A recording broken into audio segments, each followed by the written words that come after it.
These are the social norms that I no longer subscribe to because they take up time, take up space, and they make me not be authentic, real, and genuine with myself. And so I choose not to participate in these because I want to live a genuine, authentic life. Now, the first thing I don't subscribe to is people pleasing. I think it's important to be kind and be helpful, but I'm not going to do things just to make other people's happy. Because at the end of the day, I have to be happy first. It's important to be pleasant to the people around you, but when it comes down to it, you have to take care of yourself first. If you're not able to take care of yourself, you'll never be able to take care of other people. Just like what they say on an airplane, put your air mask on before helping others with theirs. In order to live an authentic, sustainable life, you have to live that life for yourself, not for other people. Doesn't matter who it is. Not for the family, not for the friends, not for your business partners, coworkers, whoever it is. Live life on your own terms. People pleasing for me ends up me sacrificing who I am. For one example I have is trying to fit in with the crowd. I was in healthcare for 17 years. I was a manager and I have leadership capacity and skills, and I was in that position for several years. Now the challenge of that is because I have to create a kind of slight distance from the staff, because if I put myself on the staff level, I would never get respected. Now, people pleasing is like lowering your own standards to accommodate for other people. And in this world, everyone knows that there's going to be manipulators, narcissists, and people that want to take advantage of situations. So if you end up people pleasing the wrong people, you get used and abused by them. They may turn abusive, they may turn condescending, they may create a lot of headache and challenge in your life. So know that people pleasing, it's a temporary band-aid to avoid conflict, but it is not a long-term solution to keep everyone in a state of stability. Now, I want to add on the point of I'm a Filipino Asian American, and in our communities, we're taught to keep quiet, keep your mouth shut, and roll with the punches, and just keep your head down and work. Because you don't keep quiet, may continue to happen. If you let someone get away with something and no one speaks up, they're going to continue to do it. Now, going back to the whole narcissist and manipulator situation and the difference between givers and takers, if you don't speak up against the takers, they're going to edge more to see what they could get away with. They're going to continue to push the boundaries and the limits to see how far they could take it. That's their MO, that's their natural state of being. So keeping quiet actually limits a person's personal space, whether it's physical personal space, whether it's mental, psychological, or even in the career aspects. When you give up your space, you give up the ground you stand on. And when you give up this ground you stand on, you actually do not have a big enough foundation to stand up for yourself. It gets smaller and your voice becomes the minority. It's important to set those boundaries quickly, as soon as you can, and of course do it respectfully and kind. But sometimes you just gotta do what you gotta do. But keeping quiet never actually created change. It actually sweeps things under the rugs, under the fridge or refrigerator. It becomes a vicious cycle of how things play out. Now, this goes in line with going with the flow. In terms of going with the flow, just because you see a system and it's been a system for so long, it doesn't necessarily mean it's the best system. There's always room for improvement and there's always opportunity to grow. So keep going with the flow is actually just like sitting back and let someone else take the reins. Let someone else guide your own path. It's sitting back, letting someone else dictate the direction of your own life. Going with the flow prevents you to getting you where you want to go. If it's been the status quo and you're not getting the results you want, you got to say, it's time to change it up. Let's do something different. Let's do something new. And this is the plan of action we could do it. When people are talking about the law of attraction and going with the flow, yes, you got to be energized and you got to go with that flow of energy. See, the thing about water and energy is like it wants to find the path of least resistance, or like with water, it goes downhill in the easiest way. Now, some ways that were created before are just difficult, they're challenging, it's not easy to deal with. Other ways, they may be easier. There's opportunities to find ways to make things easier, simpler, faster, efficient, which ends up saving more time and energy. Now, in terms of work, I'm not doing anybody's other work. If you're assigned that responsibly, go do that shit. Doing other people's work actually just makes my backpack bigger, heavier. It creates more stress in my life. I don't want that in my life anymore. I want to just be able to create the life that is for me, which is to help other businesses grow, help other people invest, and grow what I'm working on. I don't have time to pick up the slack for someone else who is intentionally not trying to do the work. It's another story if I'm trying to help out a colleague or someone else that's overwhelmed and there's a lot of things. I'll definitely help out to get them back on track. Now, on the financial side of things, I'm not trying to keep up with the Joneses. I'm not trying to have the flyest car. I'm not trying to have the flyest clothes, the brand new shoes, the new gadgets. I don't care about that stuff. I'm building a life that's all about sustainability. And so that means I have to be fiscally responsible. I have to be financially responsible and stick to my budgets. I still drive a 2005 Silverado and I'm happy with that. That truck drives like a champ. It gets me to where I want to go. And I do a lot of construction and projects at my home here. And so I need the flatbed. And I'm not trying to pay $80,000, $90,000 for a brand new truck. That's just ridiculous and stupid. I'm not trying to keep up with the Joneses. I'm just trying to take care of myself, take care of my family. For me, peace of mind with myself is more important than showing off. Now, on the financial things, right now, I am not working anymore after 17 years. I'm going full-time into business, and so that means I'm very strict with my budget. When it comes to spending money, I only want to spend my money on things that's going to grow my businesses. And so for me, I changed the mindset. Of what money is for. I changed what its purpose in my life is. For me, I don't see money as an opportunity to just pay bills. I don't see money as a tool to pay for new things I want to buy.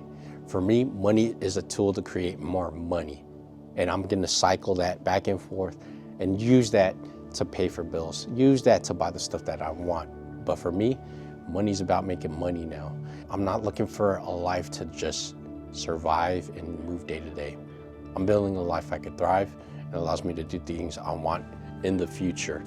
And it'll be sustainable long-term with the opportunity for me to own multiple businesses and streams of income. Now, the next one is the priority. The next social norm I will not prioritize is working over family life. I struggle with this one because I really enjoy working. I really enjoy building businesses, and it's like my creative outlet. It allows me to use my thought process, my logic, and feel my passion to create something from nothing. Now, the problem with that is because my family is very important to me. It's probably the most important value that I have. For me, family is not just people. It's a lifestyle of values, characteristics, morals, and ethics that I subscribe to. Now, I had to learn this lesson long time ago. I'm reminded by this lesson multiple times. I come from a really big family. My grandmother had 14 kids. My mom was one of them.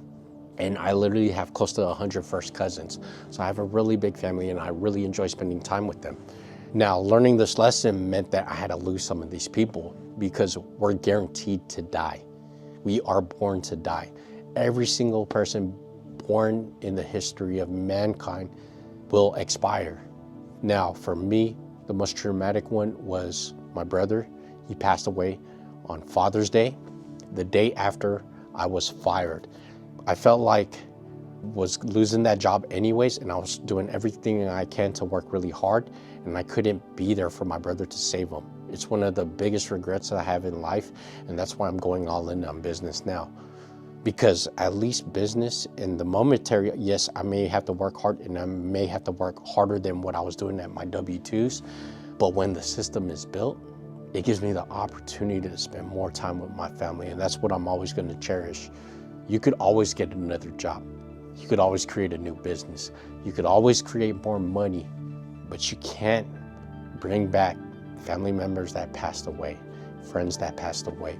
It's a traumatic experience for me, and maybe I'll explain it in a future video, but at the moment, every time a family member that passes away, you literally lose a piece of yourself, and that piece never comes back. And the sorrow, the grief, the pain, it never goes away. You might think you're good one day, and the next day, it comes back. Grief comes in waves. It's like the ocean. It ebbs and flows, and that's why I think it's very important that don't prioritize work, prioritize relationships, family, friends. Those are the things you're gonna remember at the end. Those are the things that when people pass away, those memories you created with them, you'll remember those. Going through life and experiencing death of loved ones and family put a new perspective in my life. Right now, I'm in my seclusion phase as I rebuild my new foundation. When it comes to life and death, then it's important to know that I just don't give a shit about what other people say anymore, because life and death has that unique quality of putting life into perspective. And so because now I choose not to live a life of caring what other people think, it also means I don't care about trying to impress other people. So that means I'm not gonna overhype myself. It goes back to the whole issue of keeping up with the Josephs and spending, but on the mental side, it means not trying to hype myself up and try to look bigger than what I am doing all these things, even though I've had a lot of great achievements. Now with the things about overhyping myself, I don't want to over-deliver and under-deliver. I believe in just being who I am and just doing what I do. I'm not gonna try to impress anything or anyone with where I went to college, what kind of job I have, what kind of experience I have. I will talk about it in terms of like my businesses and how I help other businesses out, but that's only so I could give them proof of concept and show my credibility. And I have experiences all over life, from going to jail and to getting my MBA, from working as just a pharmacy tech to new business startups, or having the experience to deal with millions of dollars. I'm not saying that to gloat, and my whole point with talking about this is, yes, it's important to show credibility, but I'm not gonna lead with that and say, oh, I've done this and this is who I am and no one's gonna be better than me. Now this last social norm is staying too long in one place. There's many instances in life where I overextended my stay, not because I was needed to stay, not because people wanted to take advantage of the situation, I had no other option. It's really because I chose to stay. So I've been in healthcare for 17 years. Should have gotten out a long time ago. In my previous relationships, the toxic females I was with, I should have ended those quickly. Business partnerships where I knew I was taken advantage of or there was no payout, I should have cut those losses quickly. Staying too long in one place removes you from the opportunity to find what you're actually looking for in life. Don't hesitate. We have one chance at life, so find out what you're good at, what you like, what people need, and what you could monetize. You'll definitely be able to go far with that. I don't plan on staying places too long just because I don't see an immediate benefit. I'm choosing to leave places I see no long-term sustainability and benefit for my future. With my skill set and my experiences, I have no longer the time to people please people to help them out to get them where they need to go, if it's not something that's conducive to my own personal life. I'm not trying to be selfish. I do want to help out, but there's a certain way to help, and there is a limit to that help as well too. People need to know that. And so for me, if I'm in a place where I'm not being appreciated or there's no gratitude for the contribution I'm making, I'm out. Simple as that. There's so many times where I built a bunch of SOPs for other companies. As soon as I built the system, they got rid of me in that role and allocated me to somewhere else. And so why do things to benefit other people when you have the skill set, when you can do things for yourself to benefit yourself? Sounds selfish, it is selfish, but a little selfishness is not wrong. You do have to be considerate of being helpful, maintain the level of consideration for yourself. Now, I've talked to you about the social norms I don't want to subscribe to anymore. If you got to the end of this video, thank you for joining me in this video. And if you have other social norms that you aren't going to subscribe to anymore, please post them in the comments. I'd love to hear more about them, because chances are every one of us grows up with age, especially if we're in our 40s and we just stop giving a shit what other people think and start doing certain things, and we start dropping certain habits. Let us know what it is in the comments. With that, I'll check you later. Be easy.